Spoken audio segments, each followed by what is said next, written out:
بسم اللہ الرحمن الرحیم۔ حضرت ابو ہریرہ رضی اللہ تعالیٰ عنہ بیان کرتے ہیں، رسول اللہ صلی اللہ علیہ وسلم نے فرمایا، جس شخص نے کسی مومن سے دنیا کی کوئی تکلیف دور کی تو اللہ اس سے قیامت کے دن کوئی تکلیف دور فرما دے گا۔ جس شخص نے کسی تنگ دست پر آسانی کی تو اللہ اس پر دنیا و آخرت میں آسانی فرمائے گا۔ جس نے کسی مسلمان کی عیب پوشی کی تو اللہ اس کی دنیا و آخرت میں عیب پوشی فرمائے گا۔ اللہ بندے کی مدد فرماتا رہتا ہے جب تک بندہ اپنے بھائی کی مدد کرتا رہتا ہے، اور جس شخص نے طلب علم کے لیے کوئی سفر کیا تو اللہ اس وجہ سے اس کے لیے راہ جنت آسان فرما دیتا ہے۔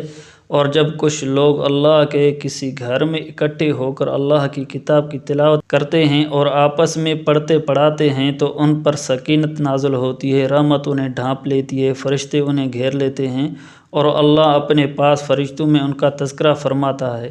اور جس کے عمل نے اسے پیچھے کر دیا تو اس کا نسب اسے آگے نہیں بڑھا سکے گا۔